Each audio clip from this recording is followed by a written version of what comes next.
Hi everyone and welcome to this video.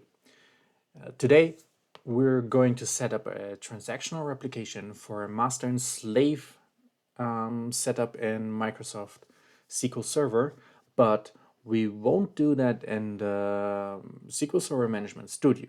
Instead, we're going to do that in the command line. And for that, I've set up two Docker containers, one running a SQL Server Master, the other one running SQL Server Slave. They're both running Microsoft SQL Server 2022, the latest, with the latest tag. I just named them Master and Slave. And for that, let me just show you what I prepared. In the Management Studio here, we have the SQL Server Master with a database called demo with some tables here, and down below we have the slave with the same table. And when we check, for example, the protocol here,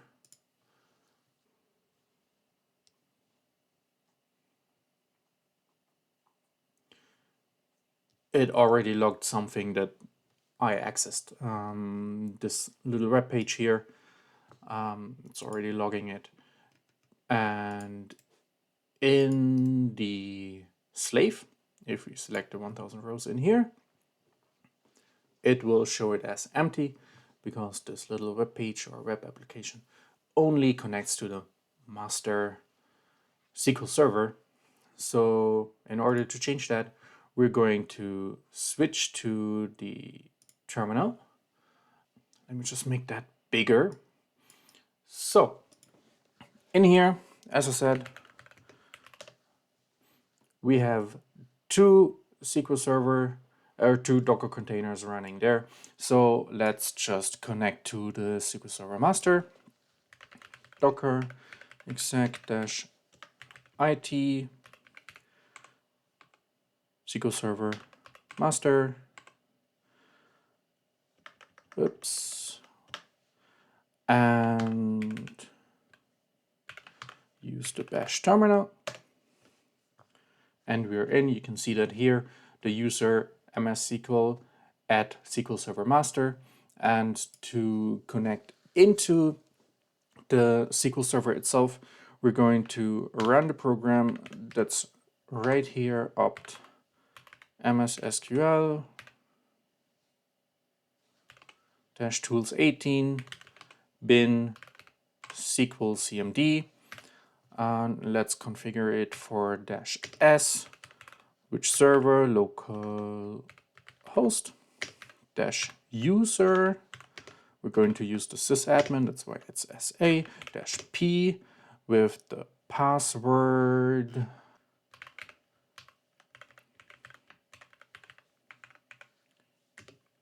and a -c, so that we will trust the server certificate.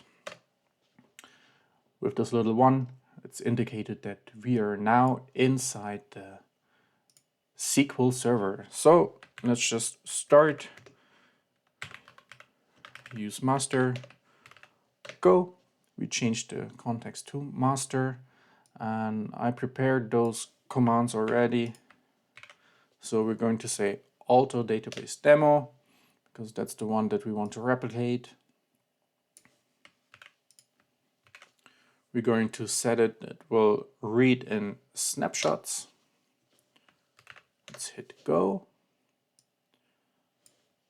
After that, we're going to alter that database again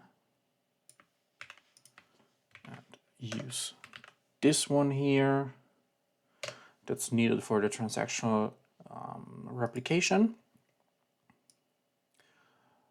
And for the next one, we're going to activate the advanced options. So it changed from 0 to 1, and in order to activate it completely, we need to run the reconfigure statement. And for that, just reconfigure and go. The next one is to activate the Agent XPs. That's just a a job and extended procedures. And this one as well, it was already on 1, just to make sure. We're still going to hit reconfigure, and then we prepare the database.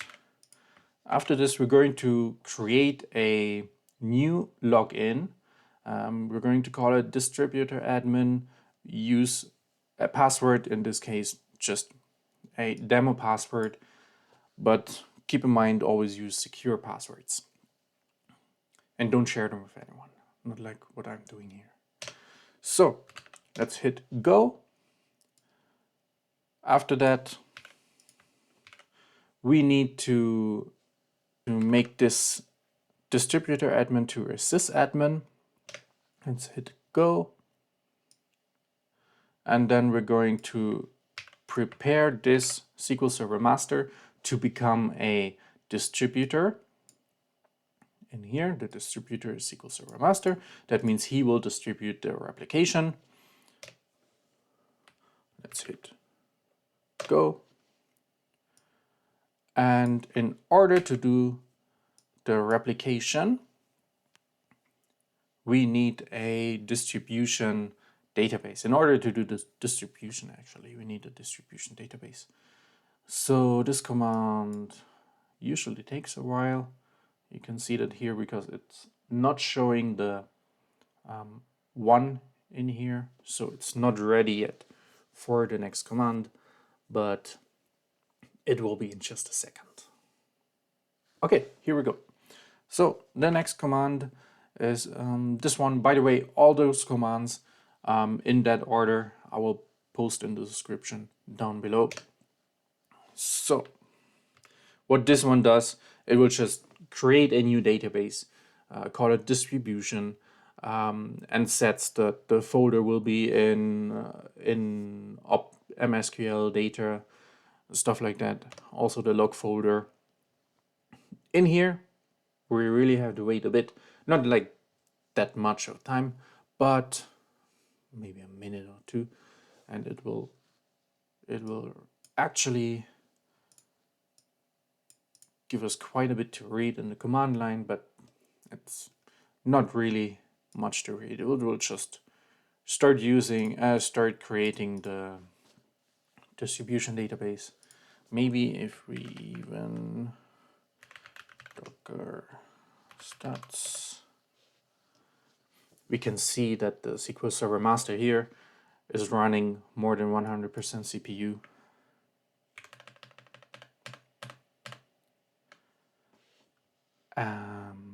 Yeah, that's the reason why it takes. So you can see it's really working here. Now it's done. And as you can see, it's already back to normal. Let's just close this one so we won't confuse anyone here. After that, we're going to switch to the distribution database. Just use distribution, hit go. And then this database needs a master key encryption. It's called by a password. Again, use a password. It won't be needed anywhere else again. Just write it down. Still write it down, but it was never asked again for me. So we just hit go. But if you don't do that, if I don't do that, then I will hit some errors here. For the next, we're going to create a publisher.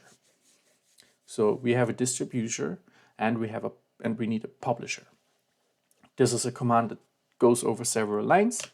So just hit enter here, and then we're going to use this parameter. It's called which database to use for the distribution. Then it wants to define a working directory. It's going to be this one, and the security mode 1 just means it's going to use SQL Server authentication and not Windows authentication. Or whatever is possible there. So we're going to authenticate with SQL Server users. Then hit go. And for the next step, once this is ready or finished, we're going to define the replication database with this command.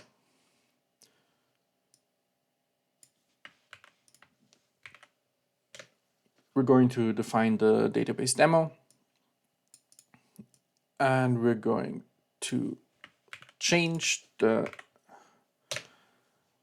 parameter publish to true, like so. We hit go. It's done as well. So now we're going to create a publication. So we're going to switch back to demo, and for the publication we're going to use this one, add publication. This publication needs a name. We're just going to call it testdb publication, but keep in mind this name you need in the following commands.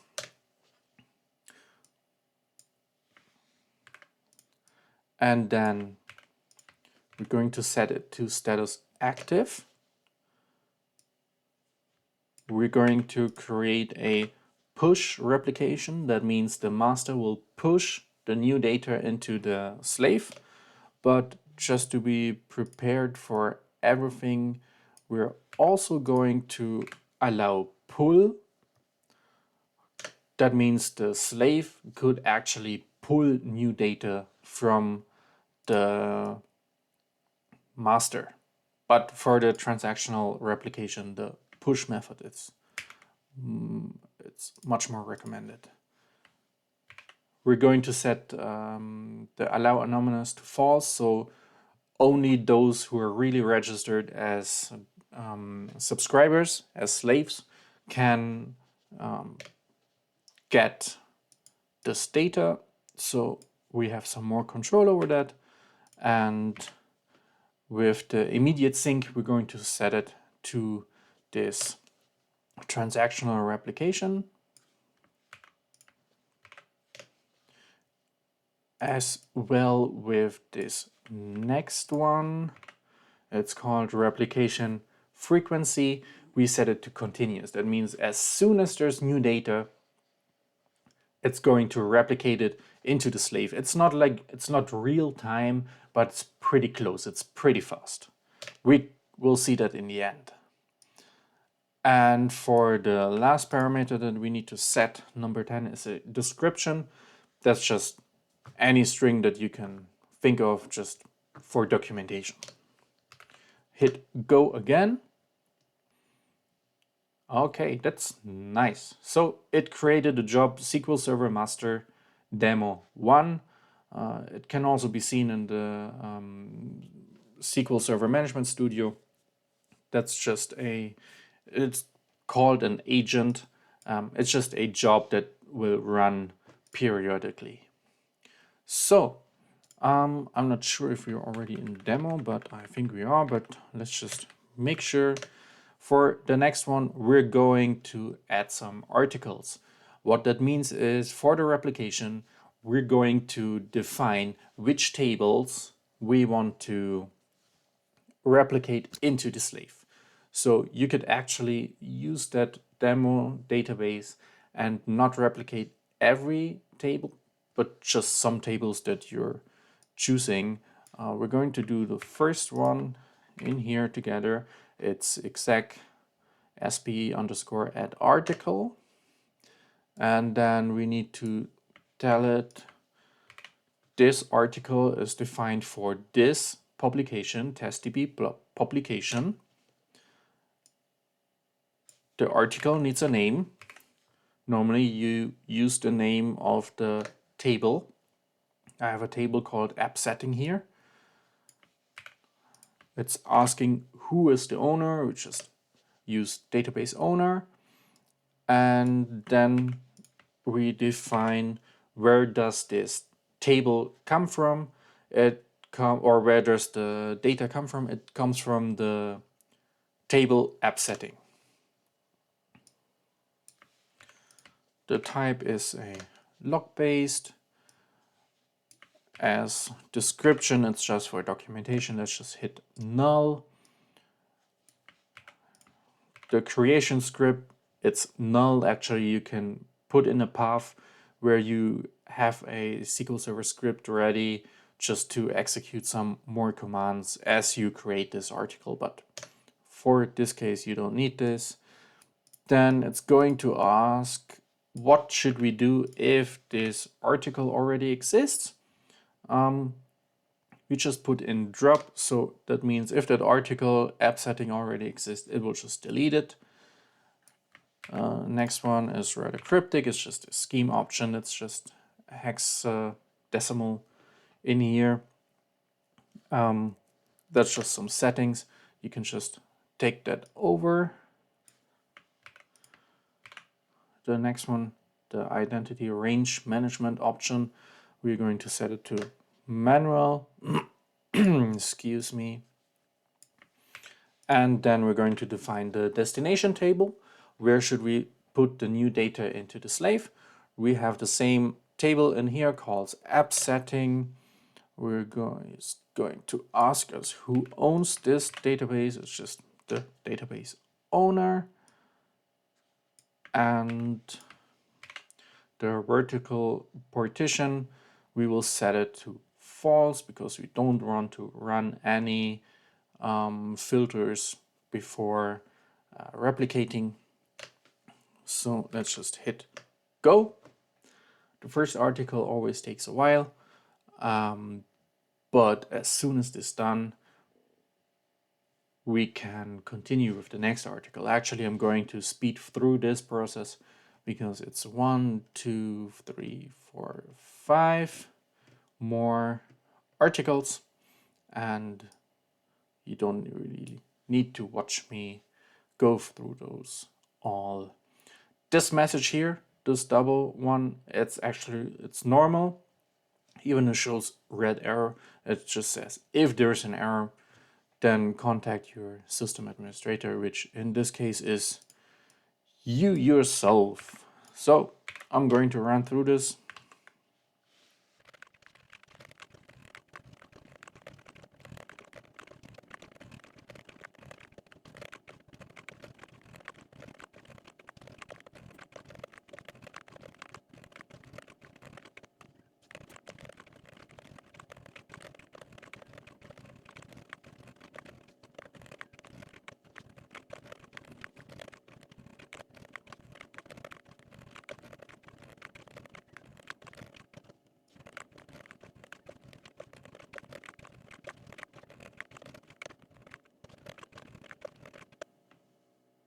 Okay, and this one is the last article that we need to add. It's the one for the protocol table.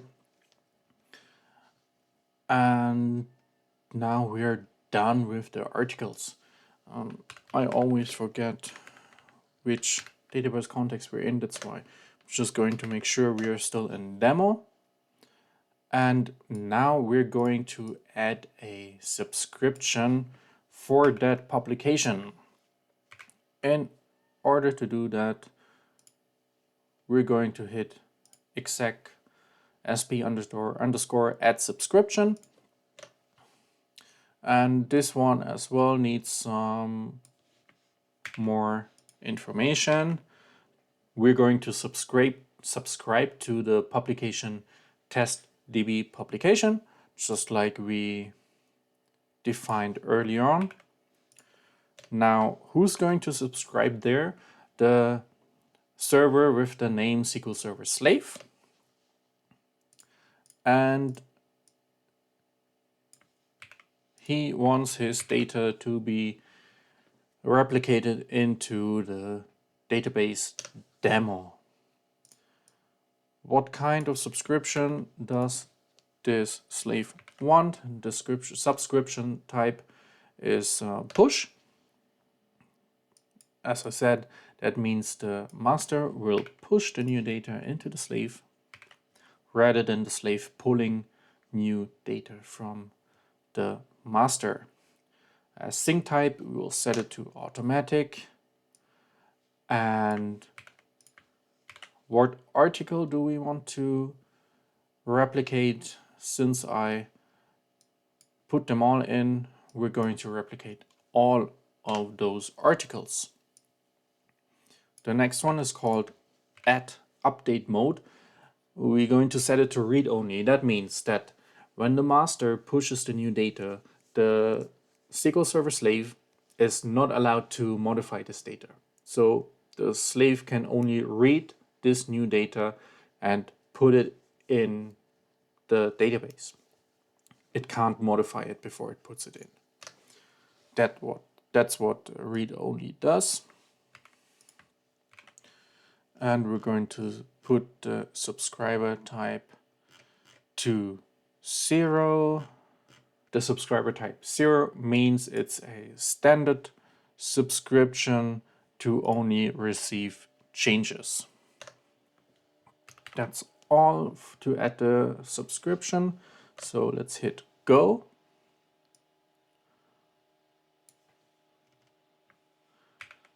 And we are nearly done here.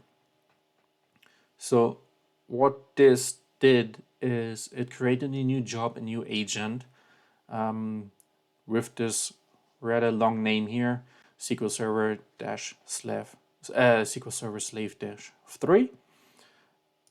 And right now we need one more agent that's going to push the new data into the slave. So we're going to add a push subscription agent, and as well this also needs some more information. So what publication should be pushed? It's our testDB publication. What subscribers is going to receive the new data, in this case the SQL Server slave? What's the subscriber database? In our case, the demo. Then the next two will be just null.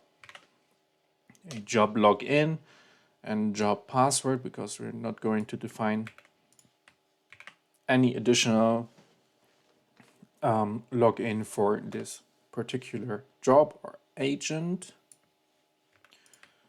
The subscriber security mode will be set to 0. That means it's a SQL Server authentication. And for the login to the subscriber, we're just going to use the SysAdmin. So it's going to be SA. And for the SQL Server slave, I used the same password for the SA. So it's again the SQL Server demo 123. At this point, again, always keep in mind to have secure passwords. You can't say that often enough. So the frequency type is 64. That means it's once per day. But even though we're defining this agent, this job, to run once per day, it doesn't mean that it will only replicate once per day, because earlier we defined that it will be a continuous replication. So as soon as the data will change, and we will see that later, it will replicate it. As frequency interval, we're going to set it to 0. That means there's no further configuration to it. Same goes for those others. The relative interval and the recurrence factor, which is going to put them to 0. The frequency subday is also 0. That means you could also, even though you set it to, it will only run once per day, you can define it furthermore to run within that one day, run it multiple times. But in our case, Since we are using the transactional replication, we can just set it all to 0 to have no further configuration. The start time of the day is 0 o'clock, so it's midnight. The end time is 23:59 and 59 seconds.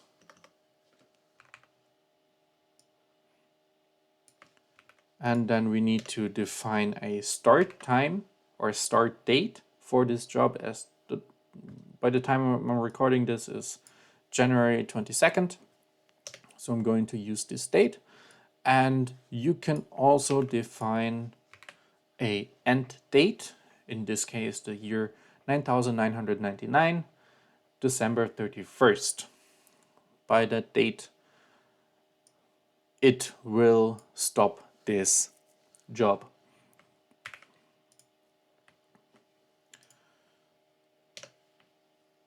And we will set the enabled for sync manager to false, because we're not going to use a sync manager here. And the package location for the data to be distributed or to be replicated is located in the distributor. Let's hit go.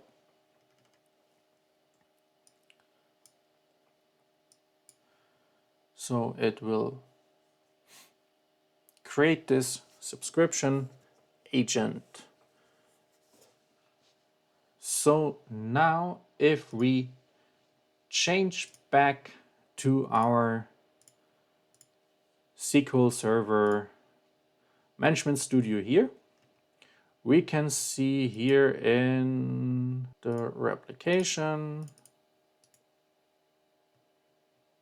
let's just refresh this and expand this. We have here the TestDB publication. If we expand this further, we have our subscriber here. And if we view the synchronization status,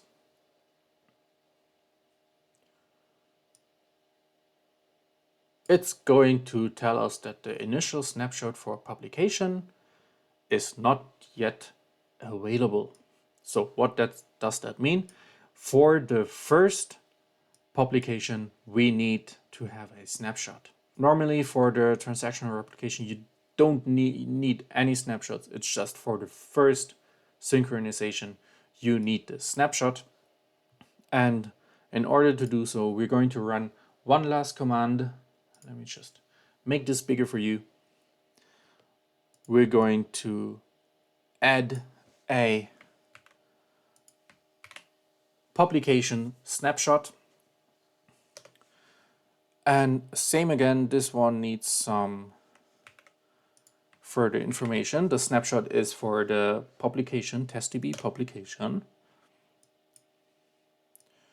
It also has a frequency type, 64, same as before. It's going to make a snapshot once per day.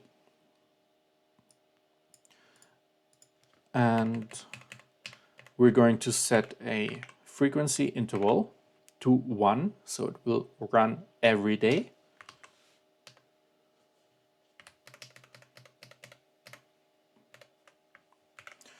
The relative interval we're going to set to 0.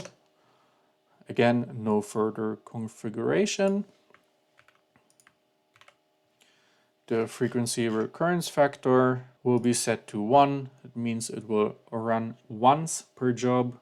It will run every day once, and it will recur just once, which is no problem at all. But if ever we need some additional snapshots, we're going to set the frequency subdate to 8. That means it actually can make a snapshot every couple of minutes. If we want to, and create the subday interval to 5, that means this every couple of minutes will be set to 5 minutes. And the last 4 parameters are rather similar to the other one. The start time of the day is 0 o'clock. The end time of the day is 23:59 and 59 seconds.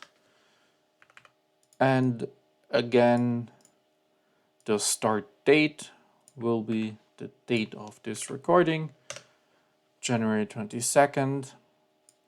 And we're going to let this snapshot agent run until the year 9999, December 31st. Okay. Change to my main screen. It created the test DB publication. And let's view the synchronization status. And let's view the snapshot agent status. So it's starting the agent.